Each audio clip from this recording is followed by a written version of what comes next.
Bonjour, bonsoir à tous et bienvenue pour ce 115e épisode de l'ESC Made in France. Un programme très chargé, donc on va vite faire les présentations. Adil, salut Adil. On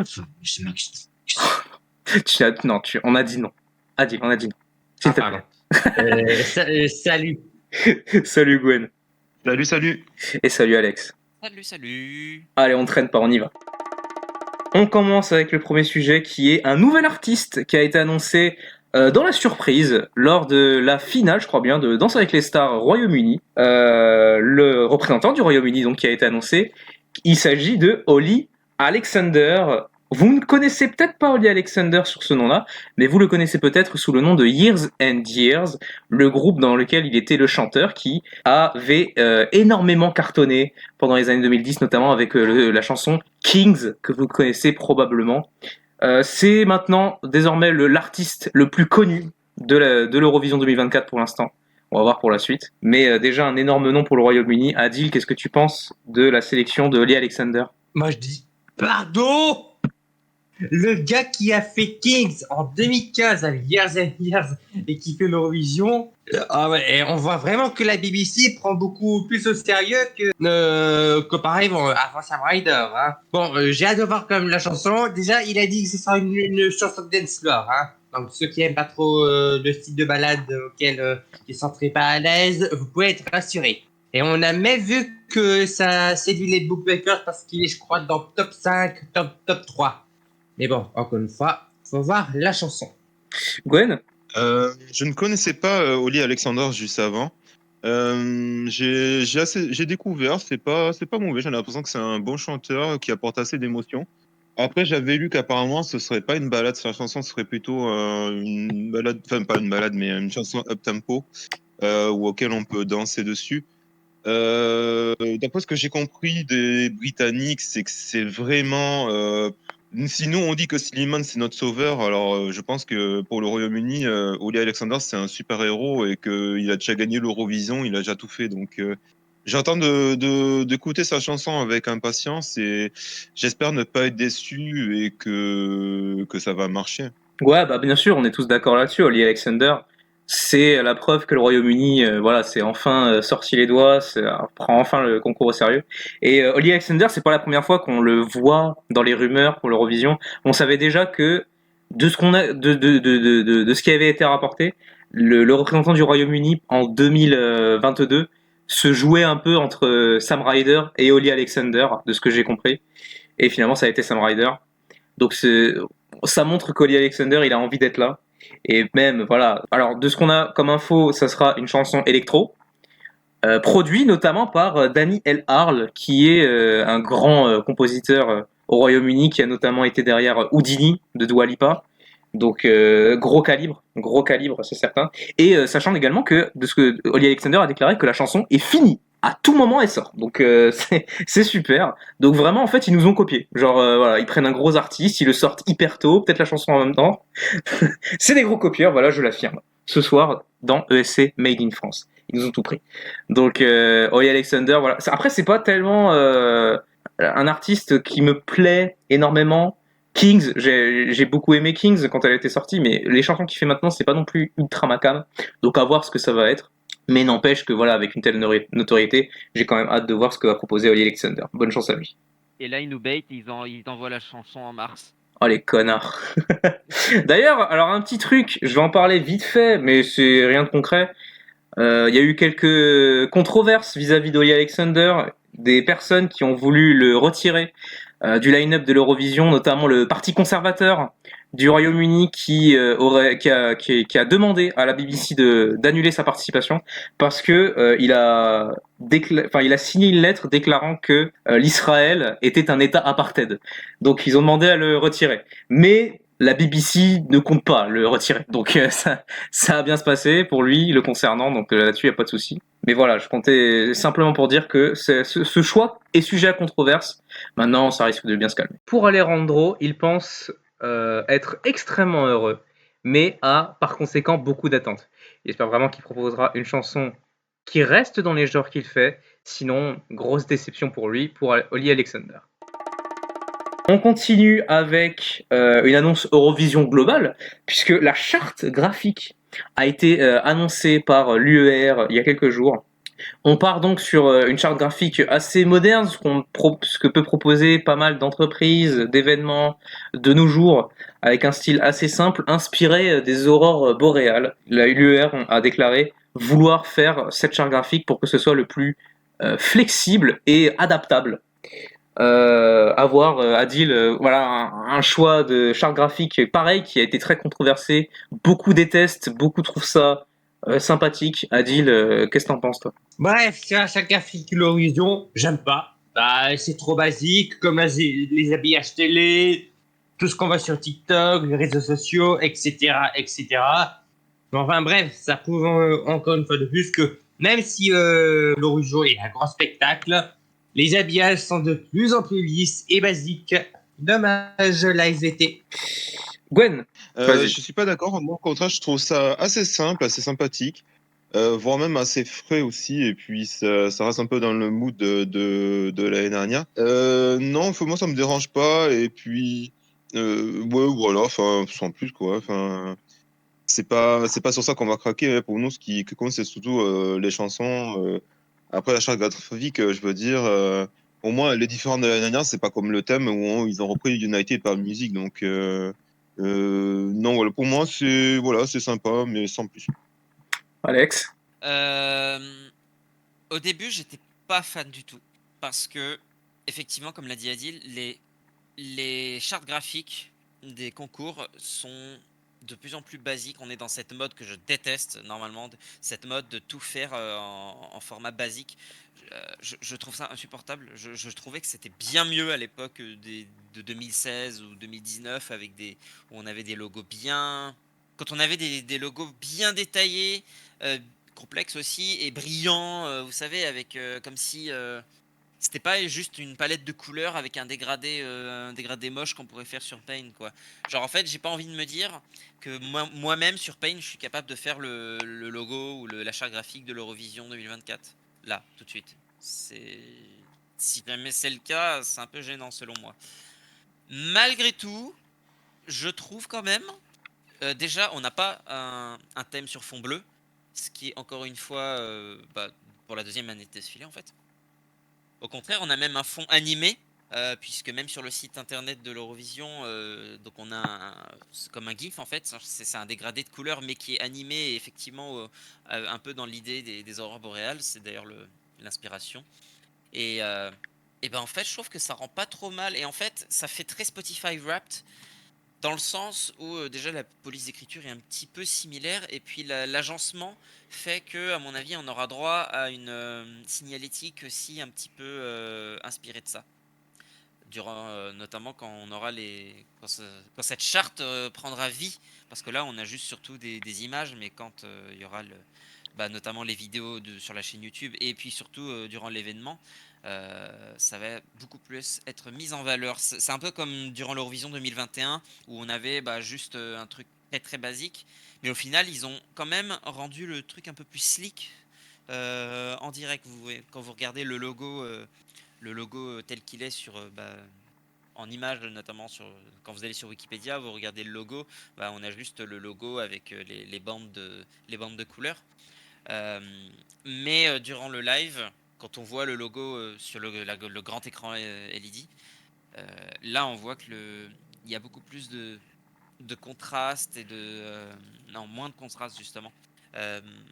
Des effets d'ombre, des jolis dégradés, des jolis dégradés d'ombre en fait, c'est exactement ça. Donc ouais, à voir ce que ça va donner, et en fait je suis plutôt excité à cette idée de voir tout ça. Moi personnellement, je suis un peu du même avis que Gwen, c'est la charte graphique. Bon, ça reste quand même le visuel de l'Eurovision, c'est quand même un peu plus important que le slogan, que déjà je trouvais ça allant du Joseph. Donc je suis pas le plus observateur concernant la charte graphique. Genre pour moi, juste rends ça présentable et vas-y, ça me va. Et c'est un peu le cas ici. C'est un peu le cas ici. Après, je trouve malgré tout que les gens abusent un peu. Genre, dans le sens où vraiment j'ai l'impression que les gens parlent de la charte graphique comme ce même de Bob l'éponge là, mes yeux. Donc je sais pas, ça me paraît pas mieux pas pire, tu vois. Genre bien sûr il y a eu des logos, des chartes graphiques d'avant qui rendaient quand même vachement mieux machin et tout. Mais bah, je trouve que celui-là il fait quand même le taf, tu vois. Surtout quand je vois des créations de fans qui utilisent la charte graphique pour faire des miniatures de telles chansons, de vidéos react, de top, de je ne sais, de que sais-je. Et ça rend bien, ça rend bien. Suffit de voir juste les bonnes palettes de couleurs. Donc pour moi, cette charte graphique fait très bien le taf et j'en demande pas plus de l'UR. Du côté de Alejandro, il a pensé au design d'un Spotify Wrapped en voyant la DA pour la première fois. C'est moins impressionnant ou mémoral que d'autres, mais ça a l'avantage d'être modulable à souhait. À voir ce que ça donnera animé. On continue avec les news 100% Eurovision parce que non seulement on a eu la charte graphique, mais en plus on a eu la scène, le concept art de la scène de l'Eurovision 2024 qui change énormément par rapport à d'habitude. On n'a pas une scène fixe collée au mur, c'est un peu plus une scène centrale en forme de croix avec des sortes de cubes mouvants juste au-dessus avec de nombreuses LED, etc. Donc un choix très osé de la part de l'UR par rapport à ce qu'ils font d'habitude. Adil, qu'est-ce que tu penses de ce choix? Eh ben, la SDT tente de faire une dinguerie. Eh ben, je pense que je vais peut-être approuver. Enfin, s'il n'y a pas de problème, comme à Tourelle du verre auquel il n'y avait rien qui allait.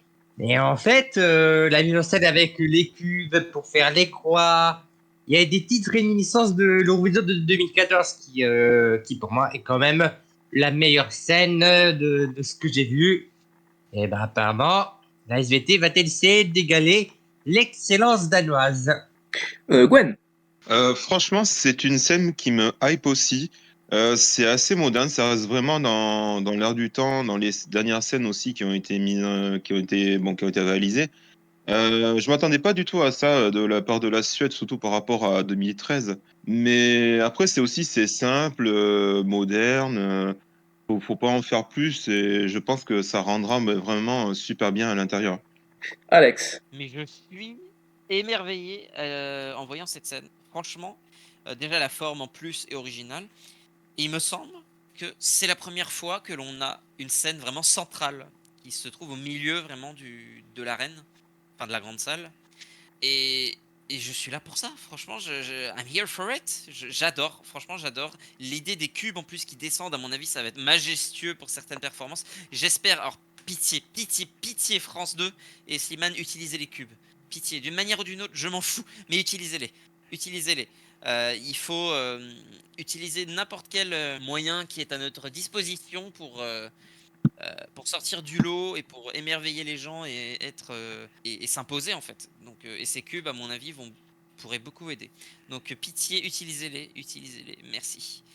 Et franchement ouais, j'ai très très très hâte, surtout de voir ça avec du coup avec la charte graphique un peu en aurore boréale. Franchement ça pourrait rendre très très très très beau. Donc j'ai très très hâte. Et bah pareil. Moi pour moi, j'aime beaucoup la prise de risque de l'UER et de la SVT de proposer une scène pareille. Vraiment, c'est pas banal. C'est vraiment pas banal. Après, bon, je suis, et je pense que beaucoup le sont encore, traumatisés parce que la dernière fois qu'ils ont décidé d'utiliser un truc qui bouge, le truc n'a pas bougé. Donc, j'espère que ça n'arrivera pas. En vrai, non, parce que, enfin, je peux comprendre ce que tu veux dire, mais avant ça, il y avait eu aussi 2019 avec les espèces de, vous savez, les branches des étoiles du logo qui pouvaient bouger au-dessus. Bon, le seul truc, c'est que globalement, les délégations qui l'ont vraiment utilisé ont toutes échoué de se qualifier, sauf celles qui ont juste enlevé les branches des étoiles. Mais globalement, ça fonctionnait très bien. Et 2021, bon, de mémoire, il y avait juste il y avait 2021, il y avait l'écran géant transparent sur le côté et ça rendait magnifique et ça marchait très bien. 2022, c'était juste un problème d'hydraulique de mémoire. C'est l'accident industriel. Mais ouais, donc après au pire du pire, s'il y a un problème technique, bon, c'est pas en plein milieu, tu vois. Genre, à la limite, vas-y, bon bah tant pis, on peut l'ignorer, on peut l'ignorer, on peut quand même faire des trucs avec, mais tout de même. Mais ouais, il y a un potentiel de taré en termes de mise en scène, il y a moyen de faire des trucs de fou. Après, tu disais Slimane machin utiliser les cubes.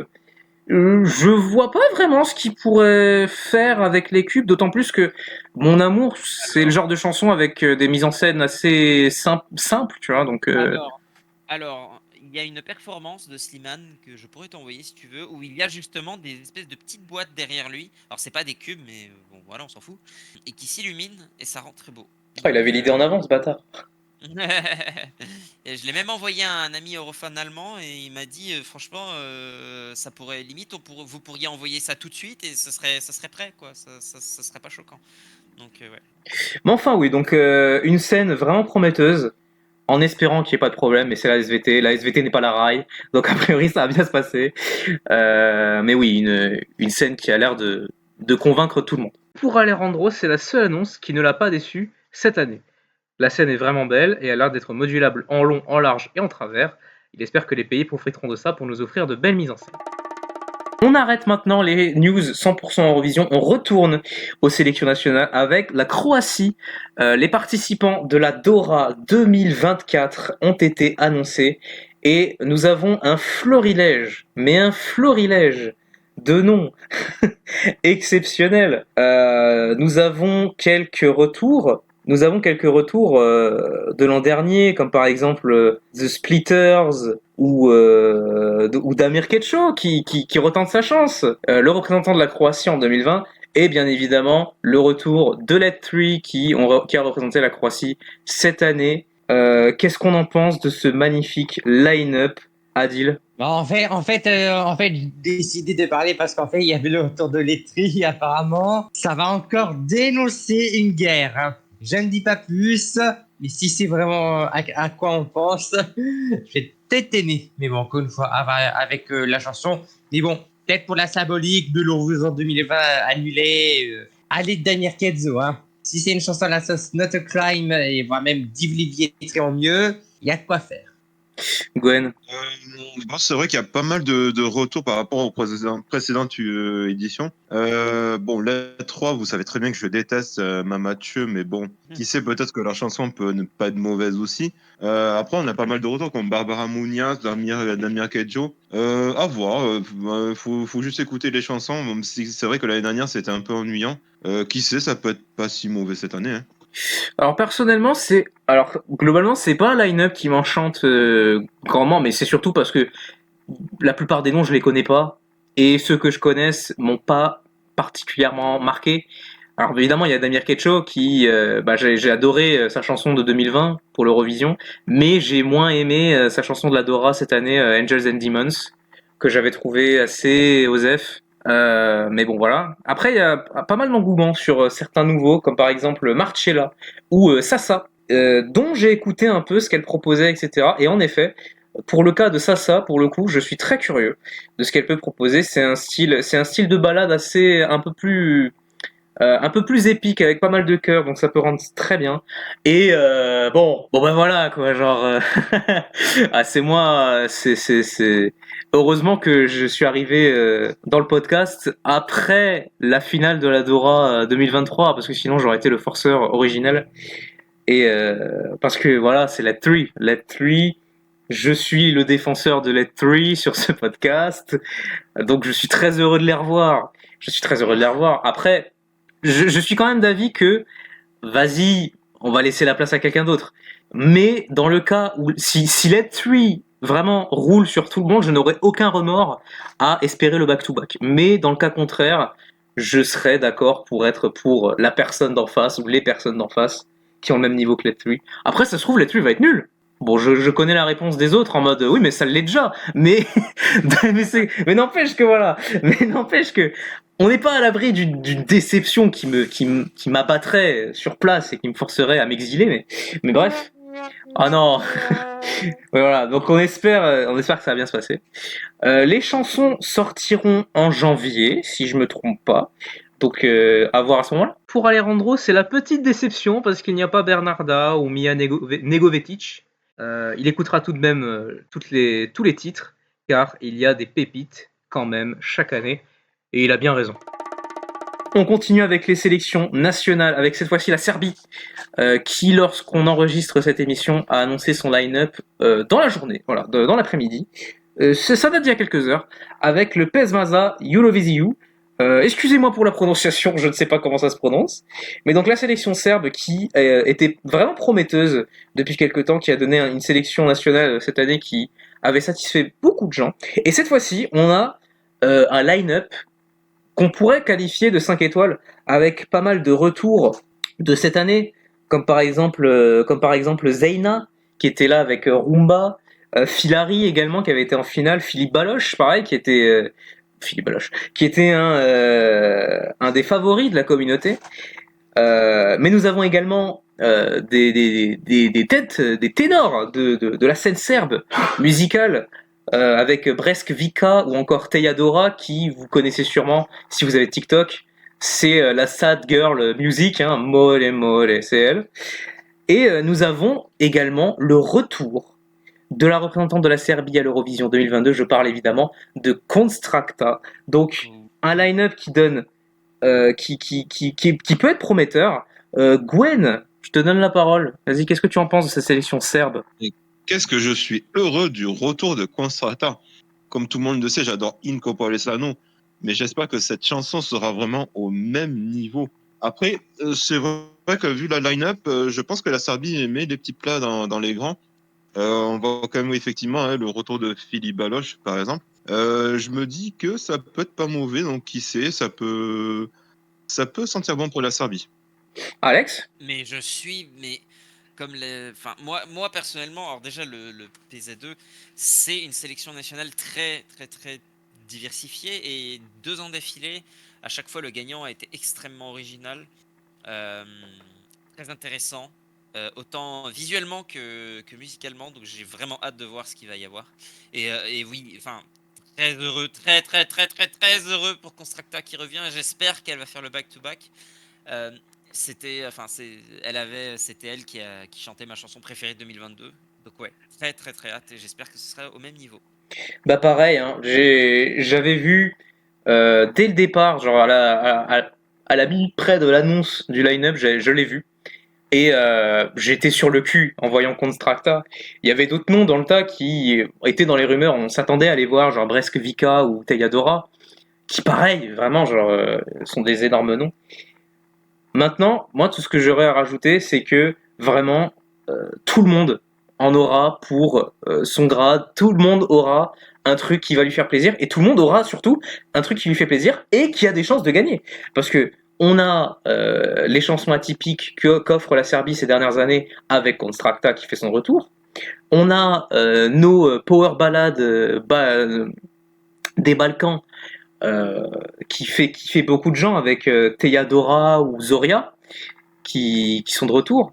Et on a nos girl bop. Hein. nous avons nos girl bop qui pareil va faire danser beaucoup de monde avec Bresk Vika ou encore Zeina. Et même au-delà de ça, genre on parle que d'eux, mais le reste du line-up est vraiment prometteur également. J'ai vu un groupe dans le tas qui va participer et qui pareil donne sérieusement envie. Je n'ai plus son nom. C'est Kenny Nié Mertav. J'ai entendu ce qu'il faisait et vraiment c'est un peu du rock alternative, etc. Mais pareil, c'est avec une dose assez épique. Donc ça peut rendre vachement bien.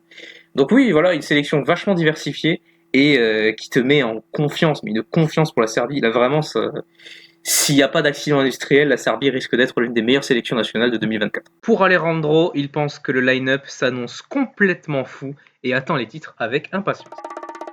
On continue les sélections nationales avec cette fois-ci la Lituanie, qui a annoncé le line-up de sa nouvelle sélection nationale. Voilà, je crois qu'ils sont à leur 10e changement de nom du côté de la Lituanie, avec l'Eurovisia.lt.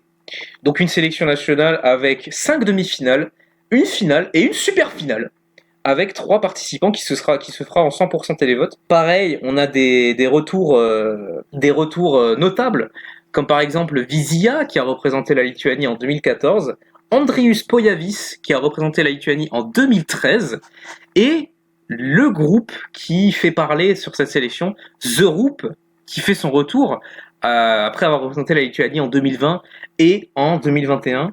Un line-up qui semble alléchant. Gwen, qu'est-ce que t'en penses, toi? Vraiment, je pense que c'est la line-up qui me hype le plus. Vraiment, quand je vois tous les noms qui sont sortis, je me dis, mais vraiment, la Lituanie, ils ont changé de visage par rapport aux années 2000-2010 où ils floppaient énormément. Quand je vois par exemple Andrius Pojavis, Vilja, The Roop, même le français aussi, Antoine Verde, Vend, je sais pas comment on dit. Il y a plein de noms, Queen of Roses. Non, non, franchement, ça me donne vraiment de l'eau à la bouche. Oui, si peut-être à la limite, une petite remarque, mes petites copines, Linda, Ilva et Linda Persson, là, que vous connaissez tous, que j'arrive bien à flinguer toujours lors du podcast. Elles seront présentes avec Zilvile, donc à mon avis, je pense pas qu'elles passeront la demi-finale, mais bon, si vous peut-être mettre une petite oreille de côté pour ça, et peut-être les lyncher, ce sera déjà pas mal. Voilà, enfin désolé, c'était un petit aparté. Après, je trouve que le mode de sélection, faire 5 demi-finales et que 2 qualifiés, je pense que ça va bien se serrer les coudes à mon avis. Et j'espère que ce sera comme l'année dernière, que ce sera vraiment une bonne sélection. Et je pense que la Lituanie, franchement, va être un pays à surveiller cette année pour la qualification pour la finale, voire même pour le top 10. Ah bah, de toute façon, là, comme tu as dit, hein, 5 demi-finales avec 8 artistes et 2 qualifiés à chaque fois, ça va être une énorme boucherie. On n'est pas prêt là-dessus. Alors par contre, moi je suis un peu plus sceptique sur cette sélection parce que je la trouve, j'irai pas jusqu'à dire pas fou, mais on n'en est pas loin. Parce que il y a pas mal d'artistes que j'apprécie personnellement qui ne sont pas là, mais il y a malgré tout des trucs qui risquent d'être vachement sympas, genre Monica Maria qui est de retour et qui part d'entrée pour remporter la sélection parce qu'elle s'appelle Monica. Donc Monica Liu, Monica Linkite, Monica Maria. Donc c'est logique. C'est la logique pure. Maintenant, il y a des trucs qui peut donner envie, genre Antoine Vend, hein, pareil, voilà. Bon, ça part pas pour avoir une chanson en français, tant pis, mais ça reste un style de musique que j'ai écouté et qui personnellement j'apprécie pas mal. Il y a VB Gang avec la chanson Kaboom. Alors, comment ne pas être hype pour ces gens? Comment ne pas être hype pour ces gens?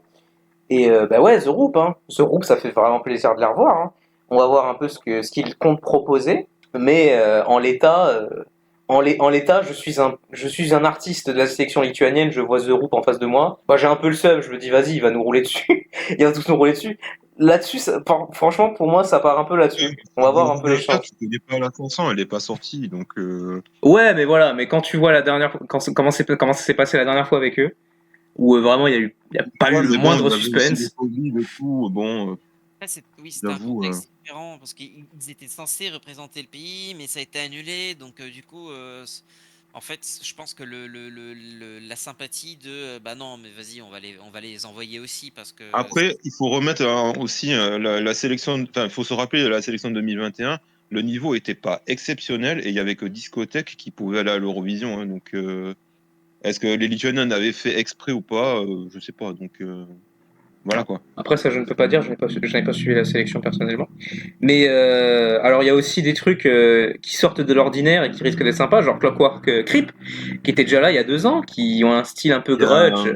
Il y Il y a a Il Senso aussi l'année il dernière. y a Il Senso qui revient. Il y a Ansanova, qui est un groupe de bardes corps. Voilà, c'est des bardes. Ça va être super. On va rigoler avec Ansanova. Également Multix, qui était là l'an dernier, ou il y a 2 ans, je sais plus exactement, qui était... Non, si, cette année. Qui était là cette année avec la chanson London. Si vous voyez le mec avec le drapeau britannique, bah, c'est eux. Ils sont de retour. Également le duo Pluie de comètes, qui... alors, Pluie de comètes, on peut se dire c'est qui cela? Dans le duo, il y a notamment Juste Krogelite, qui était là il y a 2 ans, avec les 2 dernières années, avec par exemple Need More Fun, voilà, qui est là avec Pluie de comètes. Donc ça, pareil, ça me fait plaisir. Ça n'empêche que voilà, ça reste une sélection qui, voilà, des 3 dont on a parlé, c'est peut-être celle qui me hype un peu moins. Bon, il y a quand même la Dora, quand même, faut pas abuser, mais voilà. Donc j'espère qu'ils vont me donner tort, mais là, pour l'instant, je reste sur mes gardes. On passe vite fait en aparté avec le Sanremo Giovanni 2023. 3 artistes, donc jeunes artistes, ont été sélectionnés pour participer au Festival de Sanremo en février prochain. Il s'agit donc de Bunker 44, Clara et Santi Francesi. Je vais faire une petite aparté parce que je suis le seul à qui ça intéresse, ce truc-là. Mais je suis très satisfait de cette sélection. Ces 3 artistes. C'était prévisible, hein, mais ça n'empêche que je suis très content. Ils peuvent apporter des choses vraiment stylées, surtout Santi Frances, que vraiment c'était ceux que j'ai vraiment envie de voir passer. Donc voilà, très content. On a eu les titres des chansons italiennes, voilà, ça va être super, on est heureux. Je vais être tout seul à kiffer, et puis c'est pas grave, je vais faire des nuits blanches, c'est pas grave. Donc Sanremo Giovanni, c'était super. Hâte de voir ces trois-là cartonner à Sanremo. Et on conclut cet épisode avec peut-être une grosse news. On va voir ce qu'en pensent les gens. Les chansons du Benidorm Fest 2024 qui sont sorties, donc les 16 chansons pour la sélection espagnole qui s'affronteront janvier-février prochain. Adil, qu'est-ce que tu penses de ce line-up qui est pas mal controversé hein, quand on y pense? Pas mal de gens trouvent nul, beaucoup le trouvent super. Dans quel camp tu es toi? Ayant écouté un peu le récal, j'ai quasiment rien retenu. Non mais qu'est-ce qui s'est passé les Espagnols? Vous étiez assez variés en 2022 et en 2023 et là c'est quasiment un peu la même chose. Bon après il y a quelques trucs qui changent un peu. Bon je crois qu'il y a un truc qui m'a un peu tapé à l'œil, c'est une chanson assez lente, voilà. Bon ça peut. Je vais te dire une connerie, ça était une référence à Carmento l'année dernière, mais à part ça je retiens quasiment rien. Et encore, je vois pas mal de fans adorer Here to Stay. Est-ce que quand je vais écouter les chansons en entier, je vais dire c'est surcoté? Oui. Mais bon, encore une fois, à voir avec en live. Eh ben, ça tombe bien, ça va être un avis 50-50 ici, parce que je le dis, je le déclare solennellement, pour moi, le Benidorm Fest 2024 est le meilleur Benidorm qu'on a eu sur les 3 éditions qu'il y a eu. Franchement, moi, à titre personnel, pour moi, il n'y a rien à acheter. Il n'y a rien à jeter. Vraiment, tout est qualitatif. Et je vais suivre le Benidorm en détente. Vraiment, les jambes croisées, les mains derrière la tête, ça va être super. Sur mon transat, je vais être heureux. Quoi qu'il fasse. Après, bien sûr, j'ai quand même mes favoris. Hein. J'ai notamment Angie Fernandez, qui est également la favorite de la communauté, avec une chanson très pop-rock. 2010, et voilà, ça me fait vraiment kiffer. Yolge Gonzalez également, que beaucoup trouvent nul. Moi perso, j'adore. Alors ouais, c'est cliché, mais vraiment, c'est du bon cliché. Moi j'aime bien. Voilà, pour moi, il faut du flamenco. Pour moi, il faut juste ramener du flamenco lors du live et c'est super. Pareil, Saint Pedro, qui ramène du boléro. Du boléro pour le Benidorm. Moi j'adorerais voir du boléro à l'Eurovision, ça me ferait vraiment plaisir, d'autant plus que San Pedro il est très bien en live. Yolissa pareil, hein, l'un des meilleurs refrains de cette sélection avec Mantra. Et mon top 1 personnel, voilà, c'était prévu pour que ce soit le cas et ça n'a pas bougé. Maria Pelae avec Reminente qui vraiment est une chanson flamenco, mais comme j'aime. Alors après, il y a pas mal de gens qui peuvent se dire ouais mais on a vu ce qui s'est passé avec Blanca Paloma, vas-y on tente autre chose. Moi personnellement, je suis pas d'accord. Pour moi, c'est Reminente, c'est quand même du flamenco un peu plus accessible. Il y a pas vraiment cette sensation, et encore même pour Blanca Paloma, je le vois pas trop. Elle me hurle dessus. Là pour le coup, franchement, je l'ai pas personnellement, vraiment pas du tout. Et c'est une chanson vraiment qui me fait, je vibre avec Reminente. Donc vraiment, j'espère que ça va bien se passer. Mais voilà, même genre les éditions d'avant. Il y a eu pas mal de fois où je me disais, il y a des chansons qui sont des masterclass, mais il y a quand même des trucs où je me dis, vas-y, là, ça c'est nul, ça c'est pas ouf, machin. Là, vraiment, c'est pas le cas. Vraiment, je trouve le truc assez homogène. Et c'est pour ça, globalement, que je dis que c'est le meilleur Benidorm. Parce que c'est globalement qualitatif. Genre, si tu prends la moyenne, le Benidorm 2024, c'est celle qui a la moyenne la plus haute. Donc voilà, ça me fait vraiment plaisir. Et je vais dire un petit message de Alejandro, qui n'a pas pu être là, qui est parti en vacances, on lui souhaite de bonnes vacances, qui a voulu donner un petit mot, petit, hein, c'est pas vrai, pour le Benidorm, qui dit « Ce n'est pas la pire édition du Benidorm Fest comme j'ai pu l'entendre sur les réseaux. Les titres sont certes moins extravagants, moins tape à l'œil, mais beaucoup plus radio-friendly pour la plupart. Ce qui n'est pas une mauvaise chose, vu le succès de Noche Entera, l'an dernier par exemple. Ce qui montre que la RTVE a ce projet de faire du Benidorm Fest un vrai concours de la chanson espagnole, un peu comme le Sanremo. Le niveau est vraiment très correct, mis à part 2-3 titres vraiment en dessous, de très belles surprises avec notamment Yolassa et son titre très aérien, digne d'une BO. Saint Pedro a l'une des ballades masculines les plus belles que j'ai écoutées depuis des années, un voyage musical extraordinaire, apaisant. Noan et Sophia Cole complètent ma liste de favoris. Pour Maria Pelae, je connaissais la chanson car présente dans son dernier album, pas ma préférée de l'album, mais sachant déjà qu'elle est fait vraiment de bons directs, j'ai hâte de voir. Petite mention spéciale à Almacor, moi qui a beaucoup de mal avec le genre urbain, bah là, il m'a convaincu. Et franchement, je suis d'accord avec le fait que t'as vraiment la sensation que le Benidorm essaye de faire un peu un San Remo, un line-up un peu à la San Remo. Vraiment, en écoutant globalement, je me dis, ouais, c'est vrai qu'il y a une petite ambiance San Remo, Oui. avec des trucs assez classiques, assez radio-friendly. Peu de choses très extravagantes. Il y a cette extravagance qui est un peu partie du Benidorm. Il n'y a pas une Megara ou quoi. Il n'y a pas de Raki Reaper ou des trucs comme ça. C'est des trucs très radio-friendly. Et voilà, c'est des trucs qui peuvent tomber à la radio espagnole. Et c'est un parti pris. C'est un parti pris que je respecte. Après, on peut ne pas aimer. Moi, je trouve que c'est pas un mal en soi. On va voir un peu qu'est-ce qu'ils vont en faire par la suite. Et surtout, comment ça va bien se passer pour eux.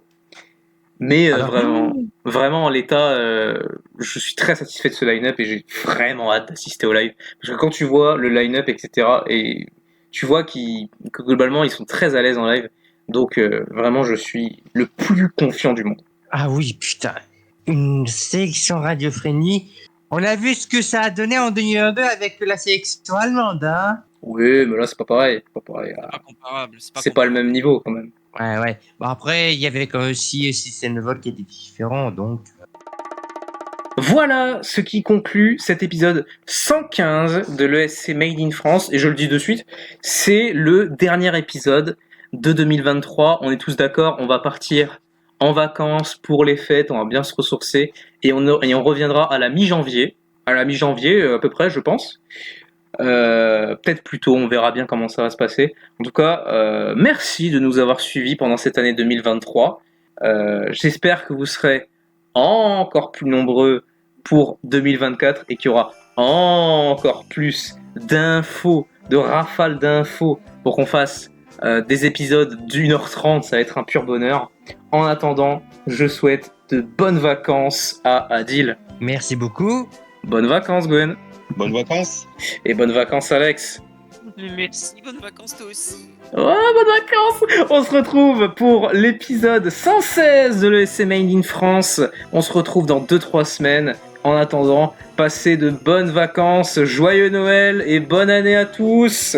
Et surtout, n'oubliez pas d'écouter le podcast sur les Sur réseaux YouTube, sociaux, sur iTunes. sur Spotify, iTunes, Deezer, etc. Ah, ciao, bonsoir. Il a dit Allez, les termes. Salut à tous. Allez, salut tout le monde.